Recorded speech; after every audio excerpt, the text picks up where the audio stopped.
Welcome to Beyond Belief, Tales of Religious Exodus, where we delve into the personal journeys of people who've left fundamentalist religions. In this series, we explore their experiences within religion, their journey out, and how they found meaning and healing on the other side. Awesome. Okay. So, Chana, welcome to Beyond Belief. And it's exciting to have you because I've never spoken to someone from Chabad yet. So, this is a unique angle. Chabad is its own beast.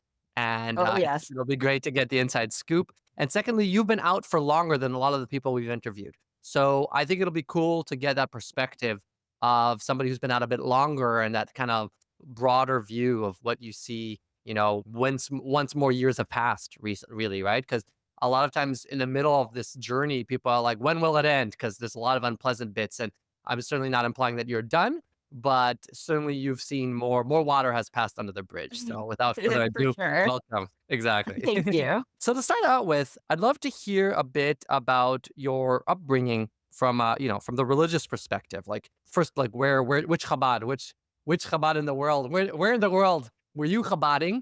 And and what was it like? I grew up in Morristown, New Jersey, which is a huge center of Chabad. Got the big yeshiva there. My father actually went there. My parents are both Ba'al Teshuva. So they're from non-religious homes and they became religious, in their 20s and should have met each other and then had me and my siblings. So Morristown is definitely its own little community. We left when I was 16, so I've got quite a bit to say about Morristown, but I'm not going to share too much. I might get off topic, and it's easy to redirect me by reminding me of the question. Absolutely, yes. Okay, so with that in mind, I am already coming up with follow-up questions, but to start out with, so your parents, they become really into Chabad before you're even born. So for all intents and purposes, you just raised as a Chabad From girl, birth, like yes. many. What's it like? And I'm curious if you happen to know what's the difference, between growing up Chabad as a Chabad child versus maybe a Hasidic child or a Litvish yeshivish child. Would you know of some? There's not much difference. Okay. Like the differences are extremely topical. It's just about the rules about what you wear and, the very specific kosher rules and all that is just specific to Chabad. But it's pretty much the same as far as I know, as Litvish and other Hasidic communities. And what about things like the Rebbe or like Yes. outreach, like that specific flavor? Okay, so that's a huge part of it, obviously. I grew up getting the dollars in New York. We lived only 45-minute drives. It was never only 45 minutes, but we would go up into Crown Heights every weekend and get dollars when I was little. I was there on Gimel Tamuz. I remember Gimel Tamuz very, very clearly. I was 11, and that was the day I lost my belief. So that was a huge, huge thing. When the grown-ups around you are telling you that someone's the Messiah and that the redemption is coming and you're a kid and you're like, oh, it's Santa, it's like, it's the same thing. When you lose that belief, for some people, it just doesn't come back. And I'm one of those, especially at the end there in Chabad, the Mashiach stuff was extremely heavy. After his second stroke, I believe, second or third stroke, he was not entirely, with it after that and would just cheer on. And of course, all of Hasidim are like, "Woo, Mashiach." And he's like, I'm just an old guy, but that view, it's a now view. It's not a then view. Then he was, larger than life, obviously. And it really destroyed Chabad when he died. My dad's a Mishnacha.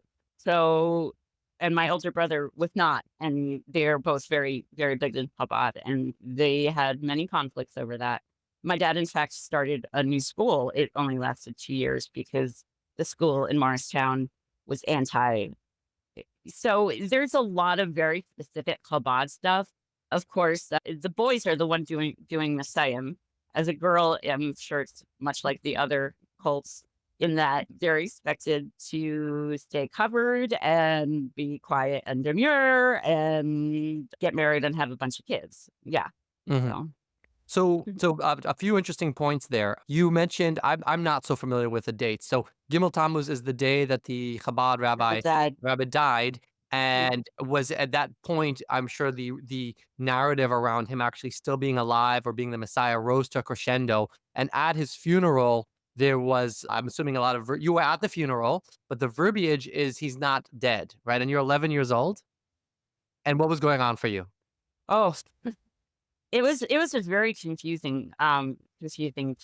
That whole day, everybody around me crying and not really understanding and standing in the rain. I mean, it was the sun was out, and we're standing among thousands of people, and then it just clouds come over and it starts raining just before he passed by. It was a very, how they affirm bias. So I don't know how to explain what followed. As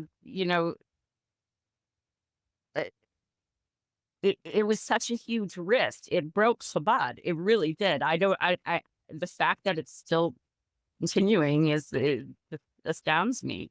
Yeah. I'm curious for you on a personal level, I guess before, during, and after that journey, right? So what was it like for you to grow up in that type of, oppressive, as you describe it, demure upbringing? And then you mentioned that you lost your faith that day. So I'm curious, tell me more about that. Well, I'd always been a questioning child. I told my dad many times, you taught us to think for ourselves. Don't be mad that we did. And I would question everything. I got sent to the principal's office for asking questions about Polish and, various things. I would focus on the sex stuff, right? Here I am, a 10-year-old kid focusing on the fact that there's a 6-year-old getting married off to, a 40-year-old. And the teachers obviously are like, so that was my experience growing up. Obviously I went to Chabad schools up until I was 16. So all girls schools. And yeah, I loved the secular studies, and I was always upset that the secular studies weren't focused on more. And I did leave Chabad to go to college and pursue that, but that's the later story. Yeah. We'll get Yeah. there. So these milestones you've mentioned is 11 years old, then I heard 14, then I heard 16, right? So what did each of those ages represent to you in your journey out? 14 was really betrayal of everything. Rejection of everything. I don't want what my life has been chosen to be. After the loss of beliefs, there was just no, I don't want to get married. I don't want to have kids. That stayed with me, those choices. So it, sorry, go back to the question. No, yeah, it's all good. So, and you are answering the question. And so at 14 years old, that's really when it all went down. And I'm curious what that looked like practically. If you could describe, was there a Sure. lot I of was conflict? dating. So I was seeing boys. I was going to New York on the weekends and going out. I started dating at 14, and it was all very, sneaking out, wearing the pants and all that stuff. Between 14 and 16, when I was still in New Jersey and New York, there was a lot of clashes with people in my community and my parents and everybody who was telling me how to live my life, basically. Also at 14, I disconnected from my best friend. I ended our relationship because she was obviously still very innocent and religious, and I was not. I should mention at this point that there is child sexual trauma involved as well in my story. Mhm. That's not uncommon in religious communities, especially our religious communities where everything is swept under the rug.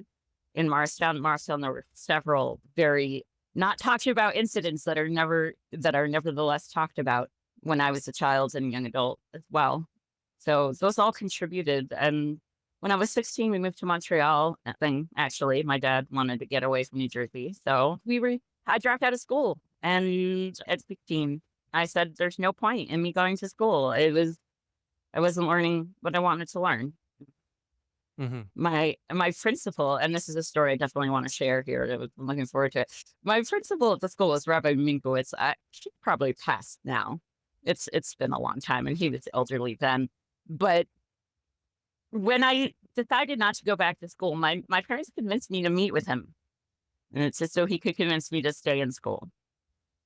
We get into the meeting. It's me and my mom. We sit down in front of him. He starts talking. And what he says is, if you leave school, you're going to end up a crack whore on the street. I'm summing up a 15-minute conversation, but that's essentially what he said. I was so offended. I wish he knew that I had 3 degrees and I'm a successful artist. Like that's not, that's that it would have mattered to him. But like, why do you say that to a 16-year-old girl? Like, you drop out of school, you're going to end up a crack whore? Come on. I was dropping out of school because I wanted an education. Right. It's not the usual dropping out of school. Like, anyhow. Yeah. No, I hear that. Yeah. Do you want to talk more about yours or the broader issue of sexual abuse in the religious communities? Because you've been quite forthcoming about parts of it. I welcome anything else you would want to add. It's obviously very prevalent, not spoken about nearly enough. And so, if you would like to talk more about it, you can. My family still doesn't talk about it. Yeah. It's so hard to have family who know what happened and who were there and just won't talk about how it affected all of us together. Like, it's not that they won't. I'm sure if I approach them in the right way, they would with enough privacy, but that's exactly it. Privacy, right? Personal conversations. It's never discussed publicly. In Morristown, one of my best friends, her dad was abusing his daughters. Yeah. Her dad was abusing her. I had no idea, obviously. Like we were when it came out, it became a big shanda, right? Big scandal that, and the whole community was talking about it. And unfortunately, that incident was the one that started the boys of a certain age touching their sisters. It wasn't an isolated incident. It was several of them discussing amongst each other. And actually the guy who, it was their parents talking about what he was doing that sparked it. So from what I remember, my brother's friend overheard his parent talking about what had happened. And after that, several boys in that class were experimented on their sisters. Wow. Yeah. Is this a common, I don't know much about this type of manifestation. Seemingly it's being spoken about by the adults as something not to do. And seemingly you would think that a lot of the initial type of behaviors comes from almost like an ignorance as to this is an inappropriate behavior because it's so not talked about. And yet here you have the context of it being framed that way. And it's still not only not enough to prevent the other teenagers from doing it, but it actually encourages it. Do you have any insight into why that happens? No idea. I feel like it was just the way it was talked about. Okay, so I do have some idea. The way it was talked about is what caused, like, if you talk about something secretly and, behind everyone's backs, kids listen. They hear things other people don't, adults, when they talk about kids, are so free. They don't understand how much they absorb.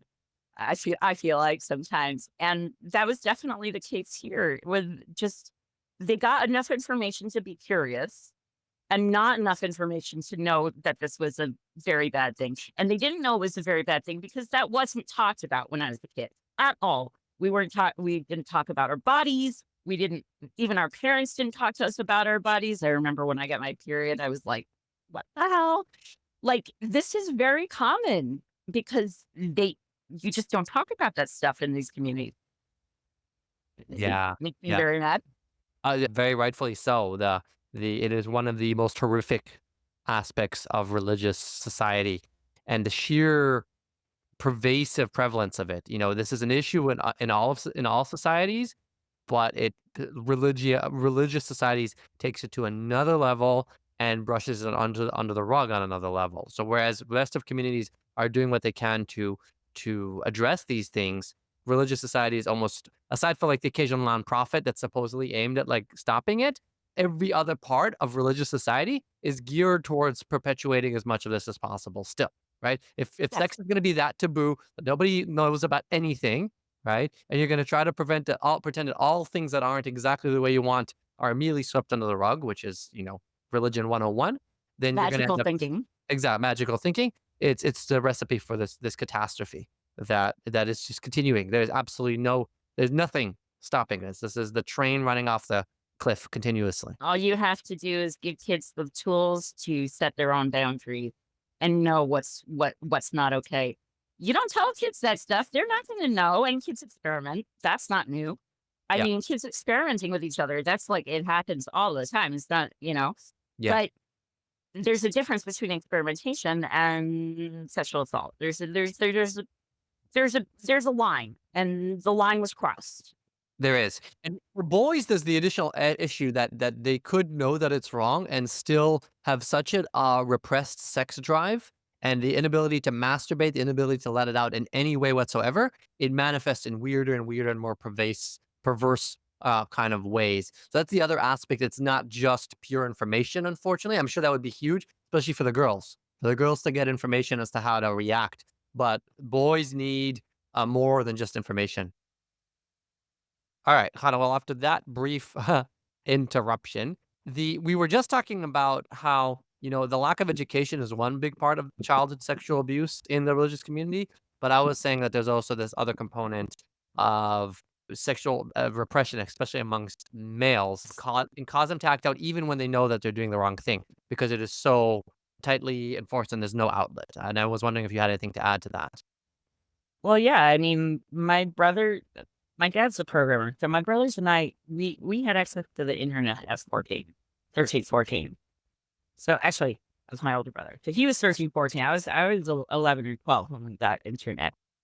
And yeah, coming from the repression into the wide openness of early aughts internet, where porn was just everywhere. It wasn't healthy for any of us because that was our only source of knowledge about sex. So, yeah, it led to lifelong unhealthy decisions for myself. I know for some of my siblings, I'm sure. It's not easy growing up when you're told you can't be sexual. Like, I mean, come on, our bodies are just natural. It's a natural part of us, and as kids, we should be told, like, oh, hey, yeah, this is a normal thing your body does. But it's private, and other people shouldn't be pushing those boundaries. I think the biggest thing is that we're not taught to have boundaries. There's no concept of that at all. In general, if you think about it, I once on a drug trip had the metaphor that all of religion is some sort of grand assault on who you are. Religion has no boundaries between itself and you. It tries to occupy your body, your mind, your behaviors, your thoughts, Everything. and so it has no boundaries. So how could somebody growing up inside of that, where God can do whatever he wants, well, why can't I? Kind of The metaphorically. whole argument that if you don't have religion, you can't be a moral person is just bullshit. Yeah. Come on. I mean, I would honestly say my moral compass is way stricter than anything the Torah taught me. For Right. myself, like, I don't even let myself be mean in my thoughts. Okay. So, and I found that outside of religion, not in religion. Religion doesn't teach you, it doesn't teach you a sense of self. That's I Right. think the most important thing. You become a subject to religion. You're not a person, you're a you're part of the religion. So Yeah. yeah, it's I mean, consuming. yeah, for sure. And so if we come back a bit to your journey, so at 16 you're dropping out of school. Okay, so what happens next for you? Oh, I partied hard for a few years. Most of my friends were boys who were doing the same thing. There were not many girls my age doing it. I was probably one of the only girls in my community who was leaving at that age.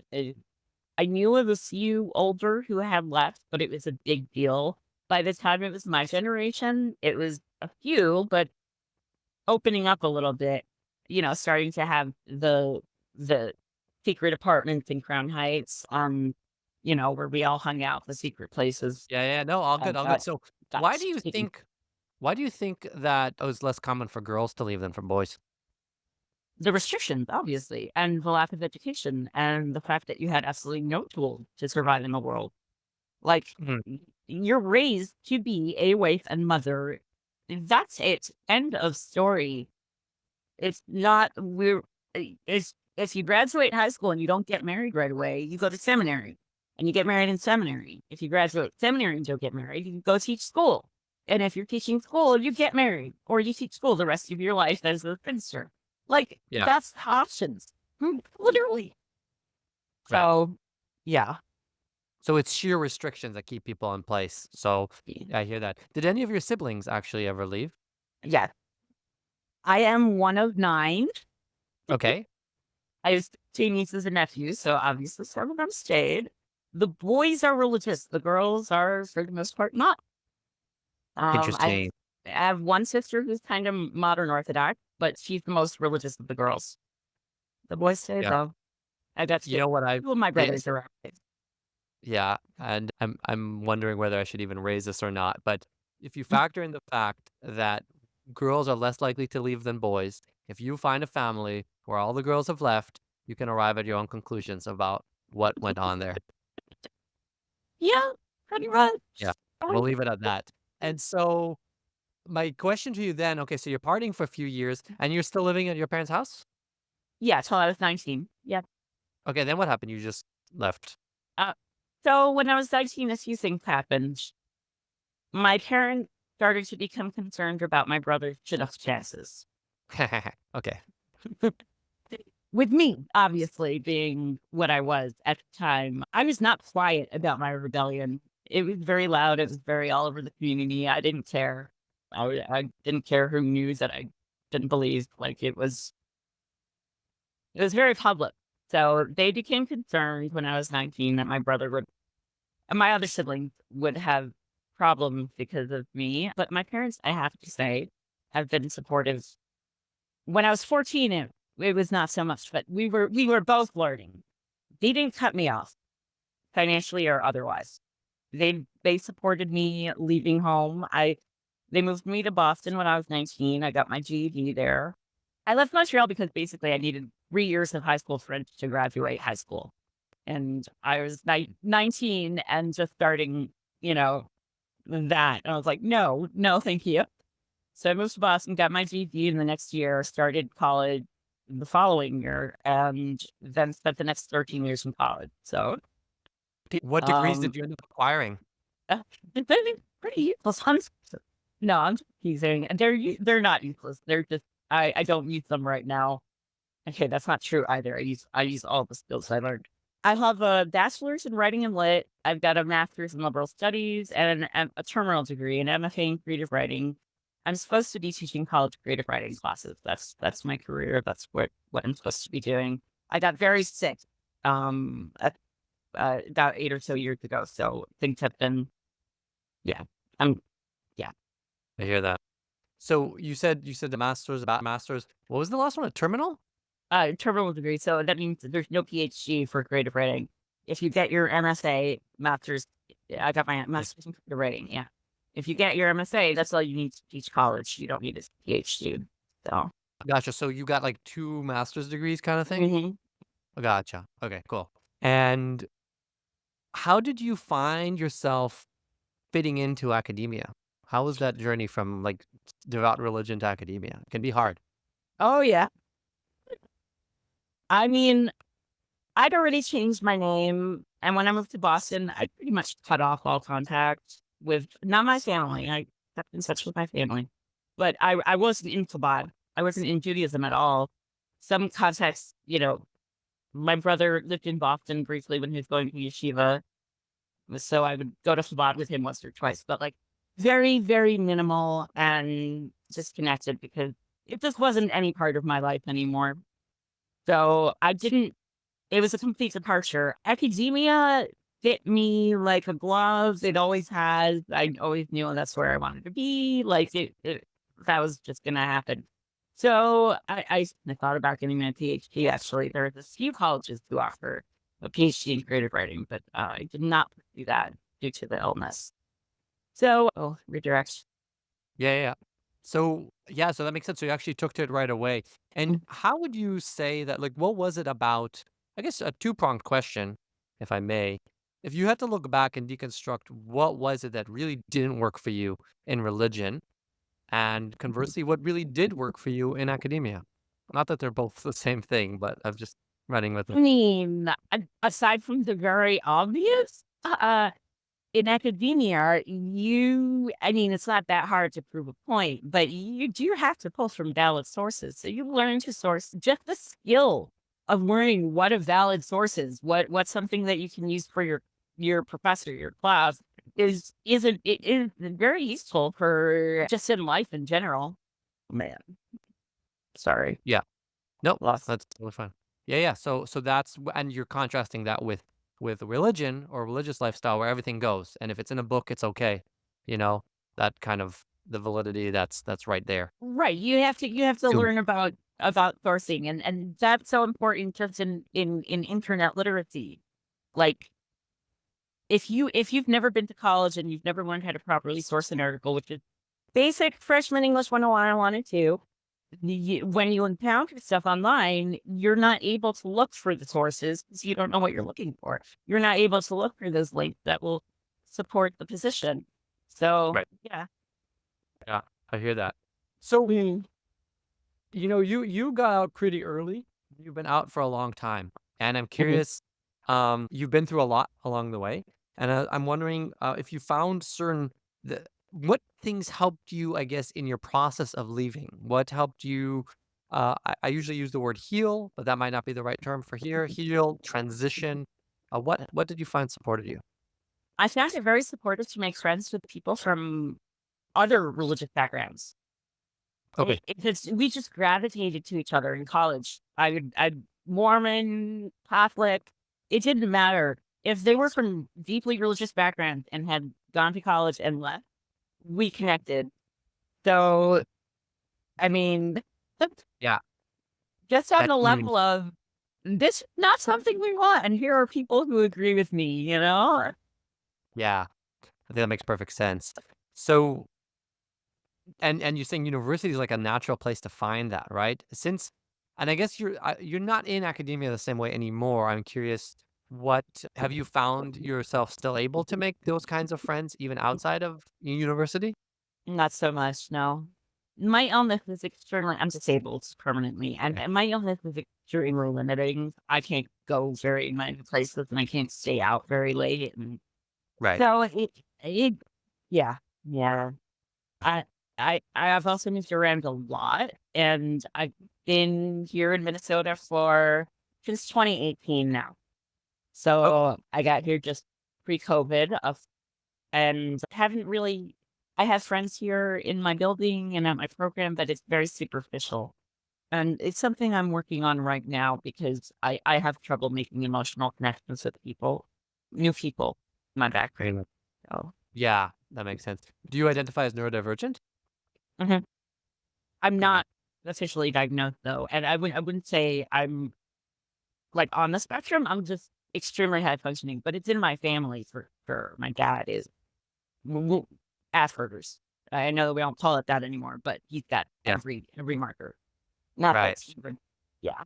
So You wouldn't. I Yeah. also have autistic nieces and nephews. It's very, very prevalent among them, Yeah. unfortunately. Yeah. Yeah. And that's kind of, and I'm curious your take on. I was going to ask you about this. The classic, multi-generational Chabad versus Ba'al Teshuva gets inserted into it. Chabad. Yeah. What's your take on Ba'al Teshuvas in general? Ba'al Teshuvas in Chabad. And one final bonus question. I know you might not like when I pile them on, but kids leaving from Ba'al Teshuva parents, right? Which seems to be more likely.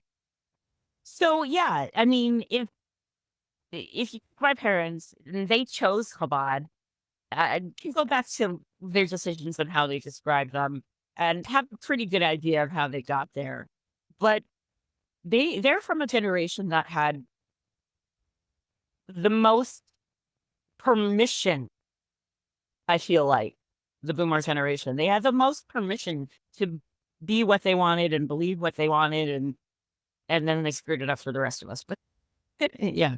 But they chose this way of life. So they're a little more open to the fact that their kids might leave it, right? I've friends who come from birth families who are just who their whole family, and if one of them leaves, it's a huge it was a huge deal. That changed a lot recently. I would say over the last 20 years, it's shifted a lot. Leaving is no longer the big, excommunication thing it was when I was young. For I mean, look anybody. at I us. think Ba'al Teshuvas were always better about it. It used to be you got excommunicated if you left the regular community, but now there's more openness to this is just part of life. Yeah, I mean, your kids are not you. They're not little versions of you, and they're not going to make the same decisions. I honestly think having children is just this way to continue on. I get that. You want some legacy or whatever. I'm kind of anti-natalist, so it's a little Same. yeah. Oh man. Yeah. So do you okay, so then there might be a more likely to change. I'm curious if you could elaborate. You were saying that your parents were in a time period where they actually My mom they was had the a most pseudo hippie. permission. They had the most Yes. permission. Do you think they had more permission back then? A secular kid growing up had more permission to do whatever they wanted then than a secular kid growing up now? That's an interesting question. I think it was a different world then.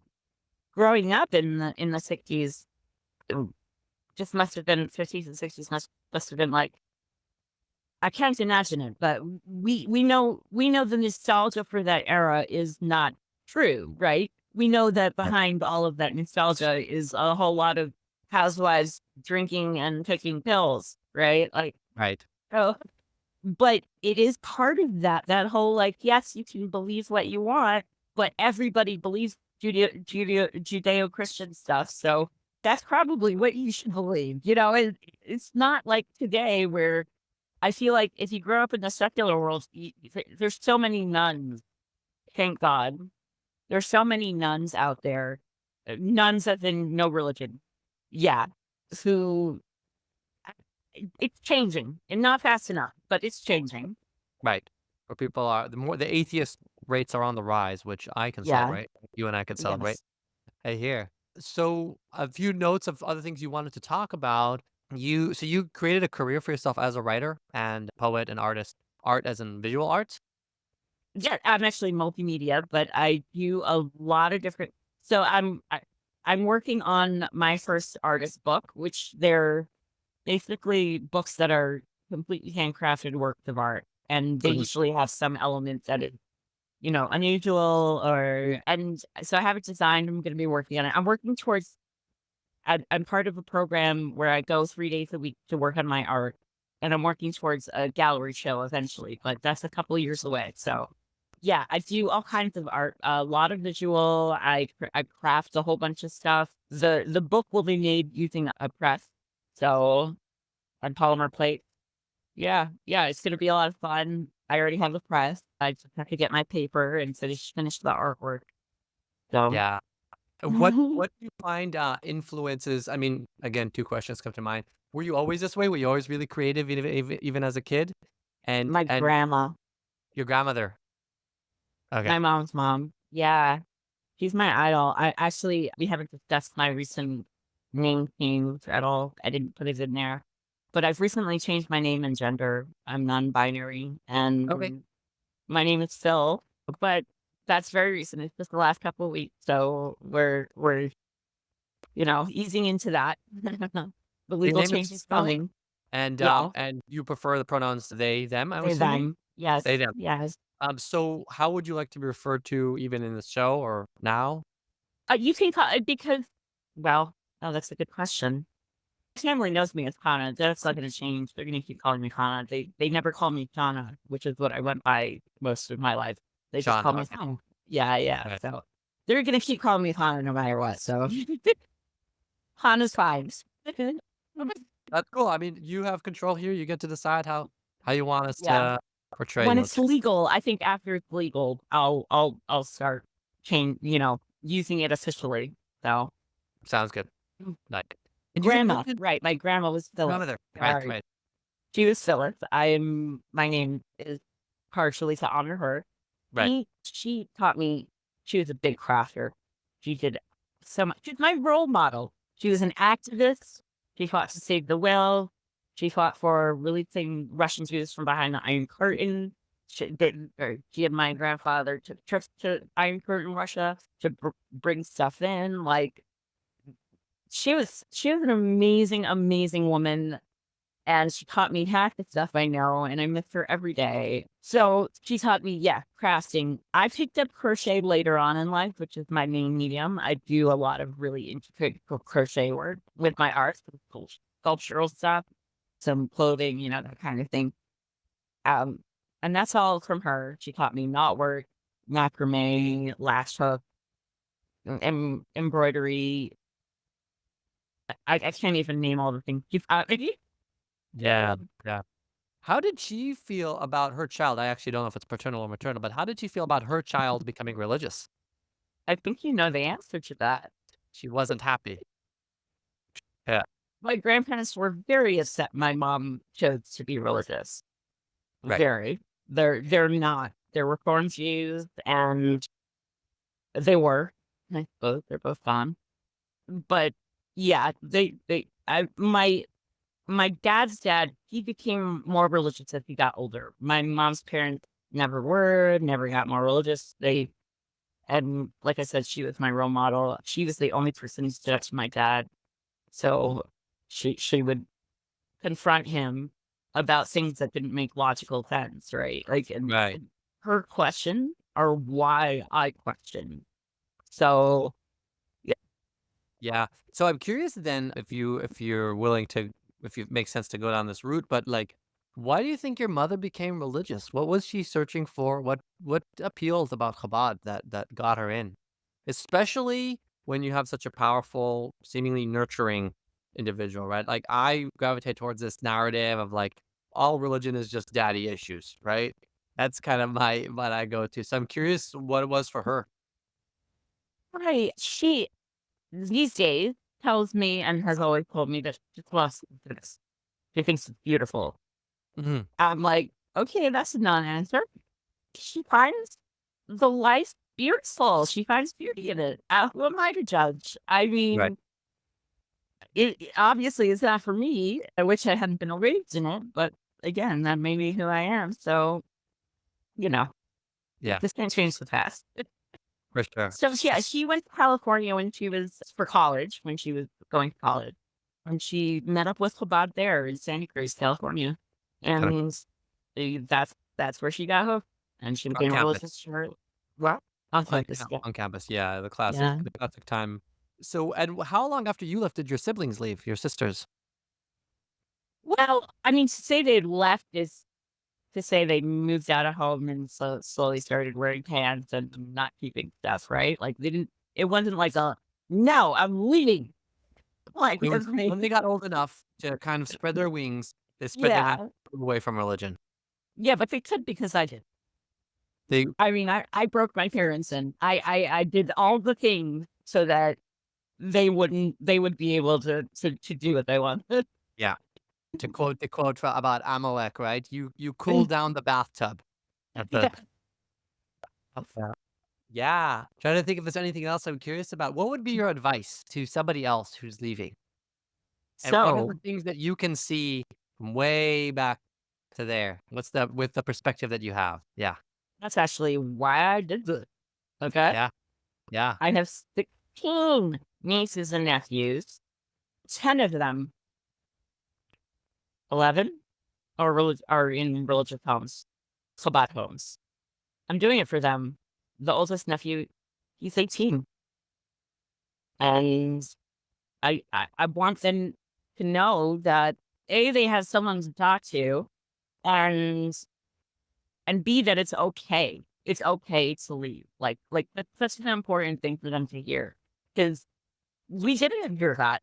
It was, no, leaving is the worst possible thing you could do, right? I Yeah. just want them to know it's okay and that there's support out there and tons of support, tons of people just waiting to help them leave. If that's their choice and that's what they want to do. Yeah. So Yeah. Is this the kind of thing you would like send them this episode? Or is No. that a little bit too Yeah, exposure if gesture? they find it on their own, that's one. But I wish I could. I just my sister-in-law and my brother, their kids, they're very in it. They're in New York, so Hmm. Hmm. I don't have a relationship with them, like a good one where they can talk to me. Like I've just been this figure that shows up every couple of years, So Right. Yeah. And what yeah, are some of those resources that you said are out there for people leaving? Any uh, specifically that come to mind? steps is the first one that comes to mind. Steps. But also knowing that check with your friend's older siblings who left. Check with your older siblings who left. Check with your parents' siblings who left.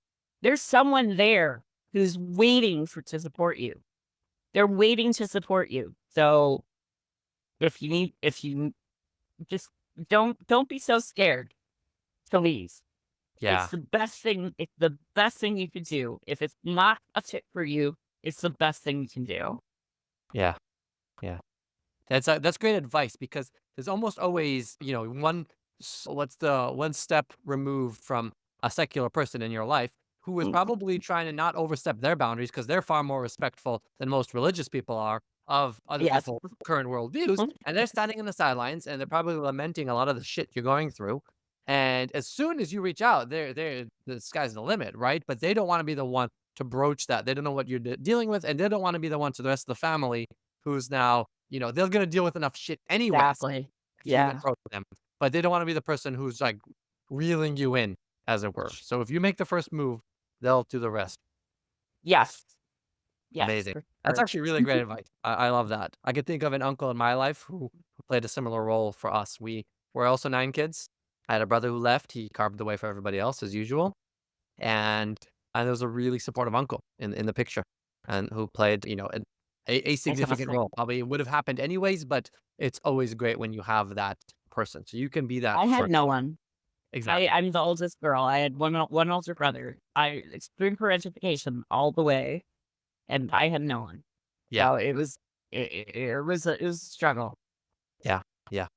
So I'm gonna flip the switch now. Chana, thank you so much. Chana Phil, taking the time. And if you have any questions for me, I'd be happy to answer them as well. Oh yeah, yeah. Where are you from?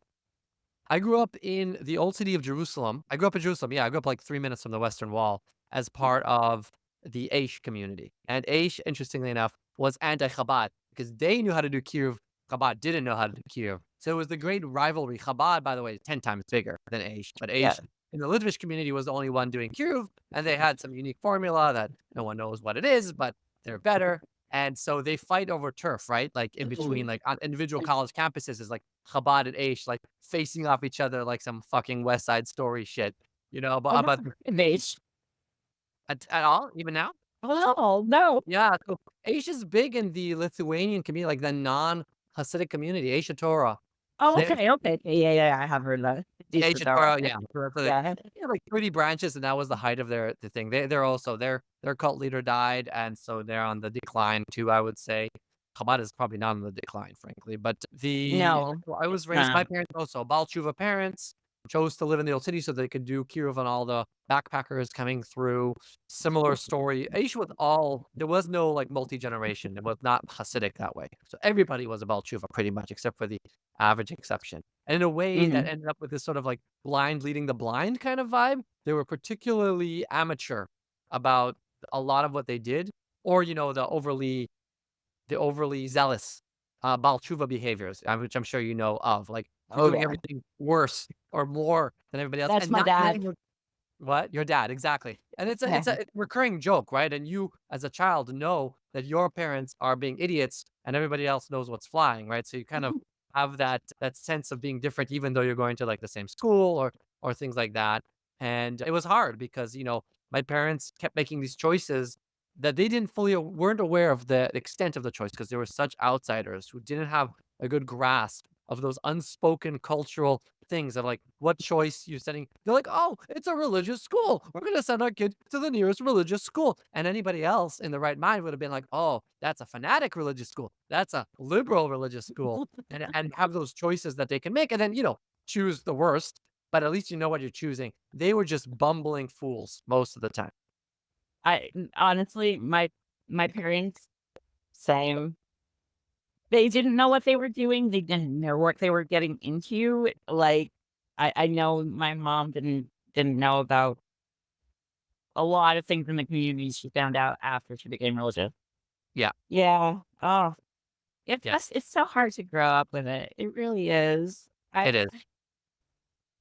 My parents then became very active in like doing kiruv, right? So it wasn't just you're in the Chabad community. They were leaders of Aisha Torah. They were in the top thing. They would teach classes, especially my father. He was more managerial behind the scenes. We'd have kiruv guests every week. And it became a real part of our identity that we were going to grow up and also keep doing kiruv. And it was the most important thing to do, et cetera, et cetera. So we were all raised as Americans in Israel, which is quite unusual. And with one foot in like secular society, like, studying, getting an education was considered something to do part-time, but it would be a good thing because then people will take you more seriously when you try to convert them to orthodoxy, right? Because you've got a degree. That was kind of the framing of it. Like it was a means to some sort of end. But we were more, still more better educated, more cultured than almost everybody around us, and that was a gift. Mhm. Two of my Yeah, colleagues have interviewed for the podcast. You can check out their perspectives I on it. will. Yeah, and we ended up, and 7 out of 9 left. 10 out of 9. Yeah. Have you ever heard of JNet? JNet, like JNET? Mhm. No, what is that? My brother ran it before he died. It's The Jewish Learning Network? I'm Googling it here. Chavrusa program. Yeah. Chavrusa program. Nope, never heard of it, but there's like a million of them. I worked for years, until very recently, with This is Orthodox. Chabad. Yeah. Yeah, there's like different worlds. I know of the equivalent in the Lithuanian, the Litvish communities. So yeah. Yeah, my brother ran it. He died of COVID on the first round. Oh, wow. Yeah, when I hit New York. 6 kids. Yeah. Wow. And he was young. He was what, in his 40.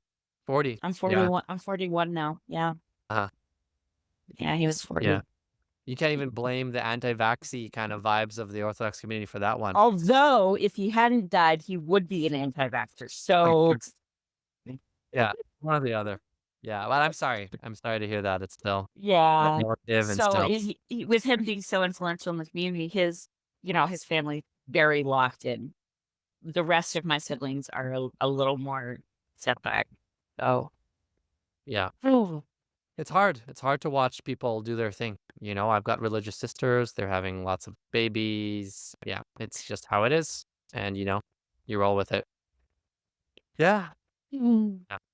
Cats Anyway, are so much better than babies. Cats, they don't talk back. Yeah. They live happier lives, I think, than humans. Yes. Yeah. Anyway, Chana, thank you so much for joining us Thank today. For you. having Yeah. very It was creative. lovely to meet you. Yeah. Awesome. All right. Thanks for listening to this episode of Beyond Belief.